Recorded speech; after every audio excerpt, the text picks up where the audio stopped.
Hey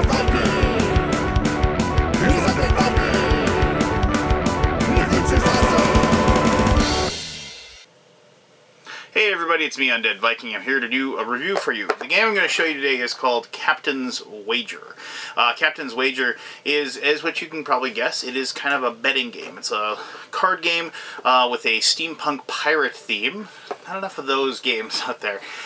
Where each person is taking on the role of a different captain of a jaunty band of steampunk pirates, and you're sending them off on an adventure to go basically collect treasure and gain loot and bring them back to you. And through clever card play and a little bit of gumption, if you will vie to be the best captain and get the choicest cut of the loot. Along the way, of course, it isn't just, like playing the best cards. There's a lot of stuff that goes on as far as deciding what kind of cards you're going to play, how they'll affect the other people's cards, and plus, once you do collect treasure, you have the option of either taking the cards and using them as points towards the end of the game, so you have treasure, that you count at the end of the game, or you can take some of the cards, and put them into your hand, because the things are actually items that have powers and that can be then used again. And so I always like those types of games where you have those options to use your victory points as something later as kind of an investment that can get you more victory points possibly. So I'm going to show you how to play the game like I always do, and then we'll come back here and I'll tell you exactly what I think of Captain's Wager. Alright, cool. Here we go.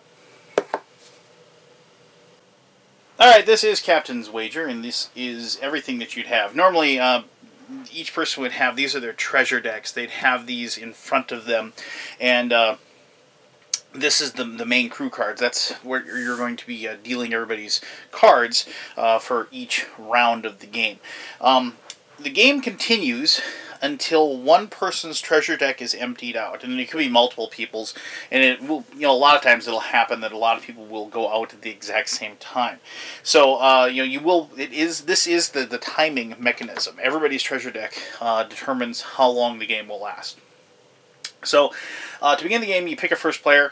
However you're going to do that, just, blah, rock, paper, scissors, roll a die, whatever. And then each person gets 4 crew cards. And so you just deal each person 4 cards, and they all come from that main deck. And then they're going to get these cards, and each one is going to have a value up on top. It's this is kind of like trick-taking, but not really. I mean, well, I guess it is trick-taking, but trick-taking with a lot of stuff going on. Here's 11, and a 14, and a 1, and a 10. Now, it does go up to 20. I'll dig out the dragon and show it to you here in just a little bit. But, and each one of them has, an ability. This guy allows you to lay a second crew card of 11 or less, adding to the value of this, but ignoring its ability. If you do so, draw a crew card. And so, you get to replace one.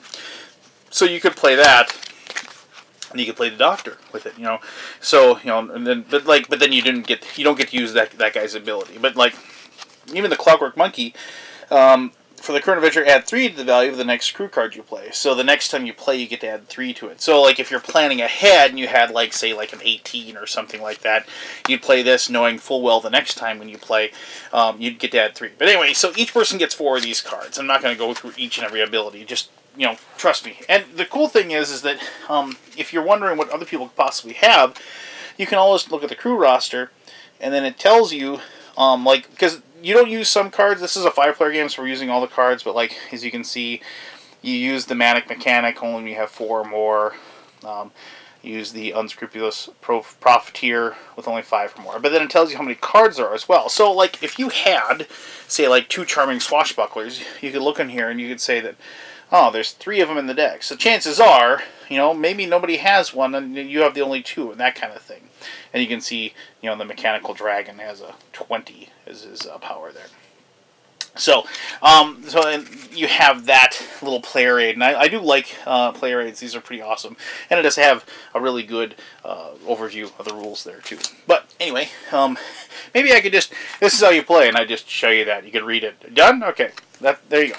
But no, we're not going to do that. So, so you have these cards, and then each person, mandatory, has to take their top treasure card. I'm just going to pull them back here a little bit.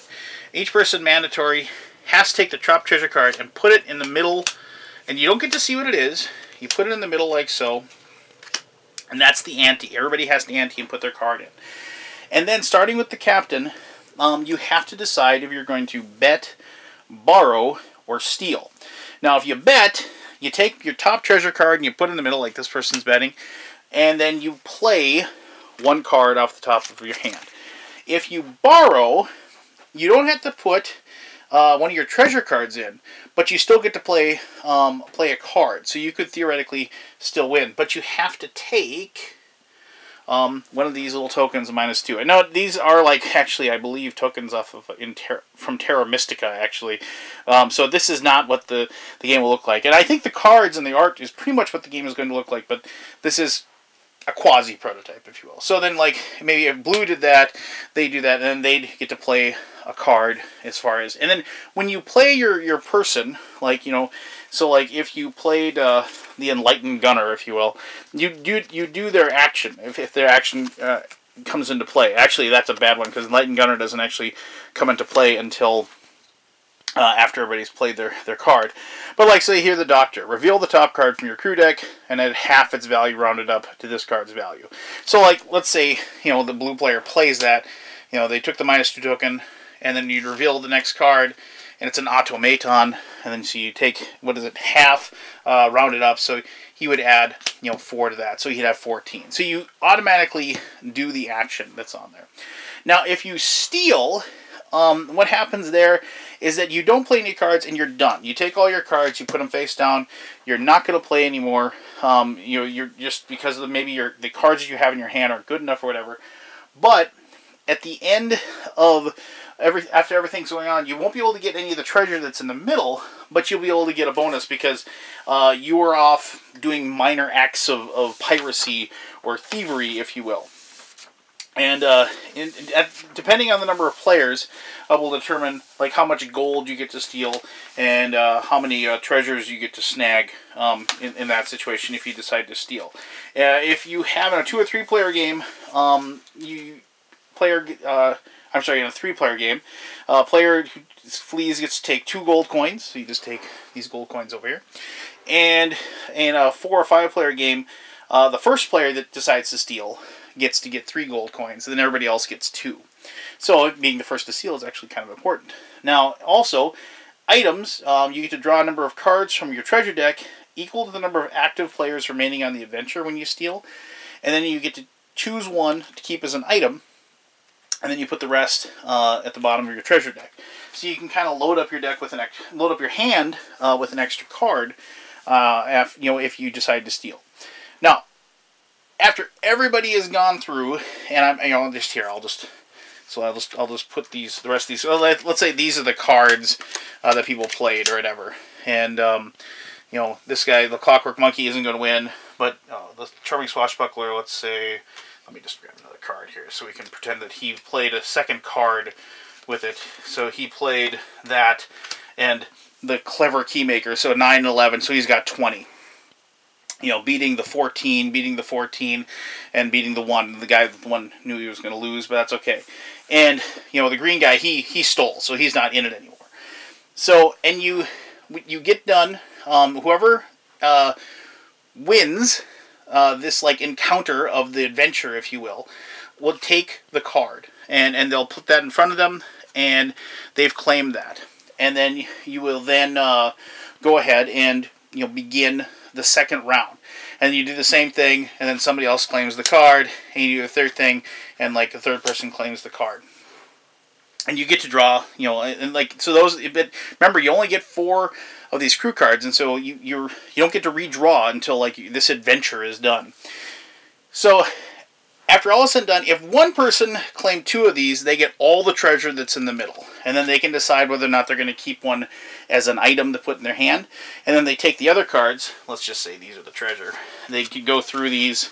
And so, like, here's like a steel cutlass. If you play it with crew card, you get to add 2 to the value of that crew card.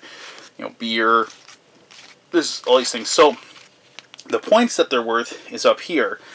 But they have power. So, like, maybe they're going to keep this one. They put that one in their hand, and blue won it, and so then they put the rest face up next to their deck so everybody can see that they have treasures, and you know, and theoretically they can have an idea from the stack or whatever how many points they might have, and they put that one back in their card. Now, if they were split up, like if each person had one, like three people each had one of these things, you would then distribute those cards evenly, the treasure cards, evenly to the three people that actually claimed one of those encounter cards. If you can't distribute them evenly, like say there's like 10 treasures, you deal them out as per the number. So 1, 2, 3, 1, 2, 3, 1, 2, 3, 1. So the person who had the number 1 would get like 4 and then 3 and 3. So you know, if there's an extra, then like you're going to give out more to the 1s and the 2s before the 3 will get one. The only other thing I have to tell you is that the person who wins this card or one of these cards in that turn, the next turn they are the first person to go. And turn order is really important in this game because going last is very important because you can kind of see what everybody else does. But I'll explain that more in the conclusion. So this game's got a lot going on. It's really easy to learn, but learning how all the different cards work together, how the crew members work with the treasure cards, and so on and so forth, you know, is both challenging but also like a lot of fun, and the game like inspires a little bit of a story too. So, but let me talk more about all that in my conclusion, which I'll do right now.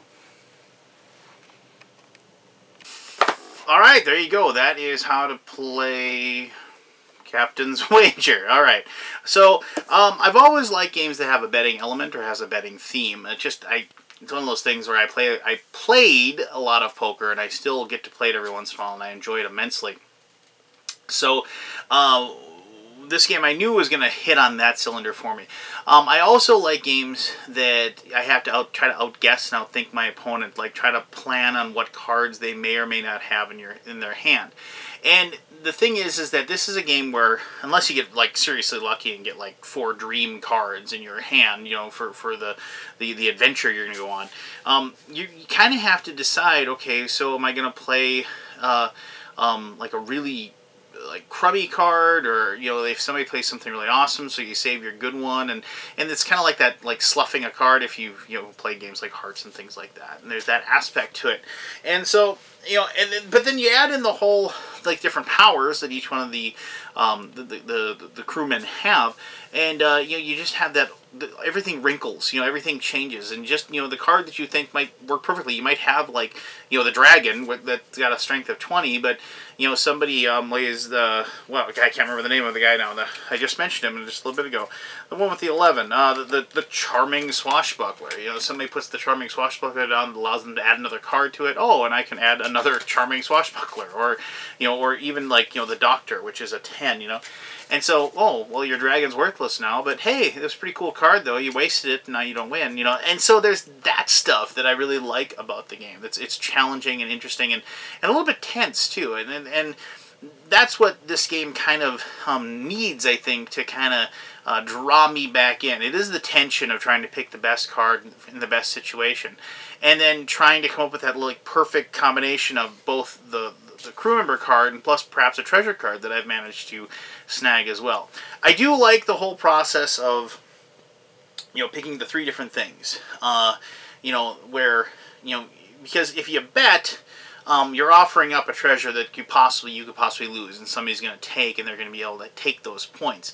And so, you know, in a lot of cases, it's just better to, you know, choose to borrow, you know, and take the -2 chip, so you can not have to give up a treasure, you know, so when it gets to you, and that's something that's fun to force other people to do, you know. Yes, I mean, because you're making them take negative points, so you have a situation where, like, depending on, like, turn order is huge in this game. It's so much better to go last than it is to go first. You know, and that's why there's certain cards that, like, you know, that allow you to trade them in to do that, you know, because you get to survey what everybody else is doing, and then you can react to what's out there. And I like games like that. I like games that that are reactive, you know, instead of like, you know, just like reactive instead of active, I guess is what I'm trying to get at, you know, and but that's where the whole like think and double think starts happening. You know, it's like, well, I'm going first, so I'm gonna throw this crummy card out there that, you know, you're gonna like, you know, throw like the Manic Mechanic, so you can just go ahead and take a treasure from your, you know, out of your deck, and so put in your thing. I'm giving up on this one. I'm not gonna win, but I'm gonna get a good treasure card and put it in my hand, so the next time, you know, I'll be able to. And that's where this game is a lot of fun. The strategies as far as, you know, sitting back this turn, but, you know, planning ahead for the next one. And then if all else fails, you can always steal. And stealing isn't a bad deal. I mean, because of the fact that, yes, I mean, you're kind of giving up on the adventure, and you're just saying, fine, somebody else is going to get the treasure cards. But you still get something. You get coins, you get, and that's stuff that nobody can take away from you. I mean, you're claiming that, you're putting that in your hand, you know, and you're getting points when all else fails and you just get a row of stinker cards. It isn't like you are doing anything that's going to, like, you're still making an optimal move in that situation, because of the fact that you're not giving anything away. Therefore, you're not speeding along the end of the game because you're not giving up your treasure cards, and you're actually gaining something. You're gaining points that you're able to use later in the game. And so, and if that option wasn't in there, that would just stink, because you'd just be totally at the whim of the luck of the draw in that situation. And so, and all three of the choices, you know, betting, borrowing, or stealing, all have very, very, you know, important aspects throughout the game. And I have seen people win using predominantly one of those, any of those, and they've managed to, like, well, I shouldn't say predominantly steal. You can't steal every single time. I don't think you'd be able to pull that off. But I have seen people use the steal function and still pull out a win, because of the fact that, you know, they just, like I said, weren't giving away their points, but they were taking points and putting them into their hand, or in, you know, the gold coins in front of them.